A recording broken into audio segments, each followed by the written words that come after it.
Olá, aqui é o Carlos Eduardo Meirelles de Oliveira. Eu sou aluno do curso de graduação em agronomia na Universidade de Brasília. E aqui eu vou apresentar a minha iniciação científica, que é uma extensão de um outro PIBIC que eu fiz, e é intitulado Monitoramento da Umidade dos Solos em duas unidades da superfície geomorfológica do Distrito Federal, por meio de geotecnologias. Tive como orientadora a professora doutora Mariluza Pinto Coelho Lacerda, e como colaboradores o Dr. Manuel Pereira de Oliveira Júnior e meu colega de graduação João dos Santos Gonçalves. Dando uma introdução ao assunto, o teor de umidade do solo ele é considerado um indicador de mudanças climáticas. No balanço hídrico, os solos são o meio pelo qual as águas das chuvas abastecem os lençóis freáticos. Então, esse trabalho aqui teve como principal objetivo a coleta de amostras para análise de umidade dos solos em pontos de duas superfícies geomorfológicas do Distrito Federal, na Fazenda Água Limpa, fazenda da Universidade de Brasília, e teve como fim auxiliar o monitoramento da umidade do solo das diversas classes de solos do Distrito Federal, mediante a espacialização do índice de umidade dos solos. Como metodologia, a gente teve primeiro um estudo prévio, né, onde a gente teve consulta material cartográfico, referências sobre propriedades dos solos, geotecnologias, principalmente sensoriamento remoto, e assim foi possível dividir a região em duas unidades da superfície geomorfológica, e determinamos 17 pontos de amostragem.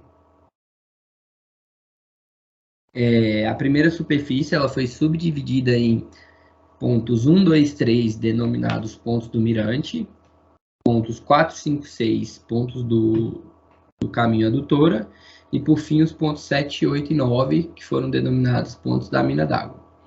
Já na segunda superfície, a gente teve os pontos 1, Pomar, 2, Observatório, 3, Estrada Moa, 4, Ribeirão do Gama, 5, Reflorestamento, 6, Olho d'Água da Onça, 7, Plintossolo, Áplico e 8, Gleissolo. Essas denominações foram pontos da Fazenda Água Limpa que nos facilitaram a chegar a esses pontos e identificá-los. A segunda parte da metodologia foi fazer a amostragem, né? A gente realizou a coleta das amostras. Aqui a gente tem um exemplo dessas amostras que foram coletadas, certo? Que foram passadas por análises físicas e químicas e determinação de umidade do solo. E esses dados obtidos de umidade e de densidade dos solos, eles foram destinados à estruturação de um banco de dados em um SIG, né, um Sistema de Informações Geográficas. Aqui a gente tem nossos resultados, né, que a gente verificou que os solos posicionados nas proximidades da borda da primeira superfície, eles apresentaram textura mais arenosa, principalmente nas regiões de declividade mais acentuada, e o teor de umidade foi menor, sendo que a densidade do solo nessas áreas foi superior às densidades de solos de textura argilosa. As áreas de textura mais arenosa, elas apresentaram cobertura vegetal menos densa, caracterizada por campos sujos e cerrados ralos.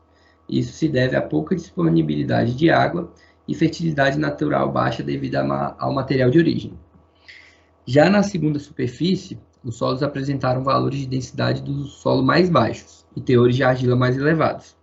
Isso porque nessa região, né, que tem declividades mais suaves, não há presença expressiva de quartzito e teores de umidade do solo são mais altos. Em ambas as superfícies, os solos com teores de umidade mais elevados se encontraram em regiões de nascente ou surgência próximo a nascentes. Já chegando às conclusões, a gente tem que solos de textura mais arenosa, eles apresentam menores teores de umidade e valores de densidade mais elevados, consequentemente, cobertura vegetal pouco densa. Já os solos próximos a nascentes, eles apresentaram textura argilosa, densidade intermediária e alto valor de umidade, sendo que a vegetação também se apresentou menos densa devido à dificuldade de drenagem nesse local. O excesso de água ele dificulta as trocas gasosas e a assimilação de nutrientes. Por fim, eu queria fazer agradecimento à minha orientadora, né, a professora doutora Mariluza, pela oportunidade de estar mais uma vez em um PIBIC com ela. Eu queria agradecer aos companheiros e colaboradores, o Manuel, o Dr. Manuel, por todos os ensinamentos passados, todas as visitas técnicas que fizemos para coletagem, e também ao meu colega de graduação, João, que é o segundo PIBIC dele comigo, né? Agradecer por ele ter me acompanhado em mais um ano de iniciação científica, encarando todas as dificuldades. Também agradeço à Universidade de Brasília e todos os seus colaboradores. Muito obrigado.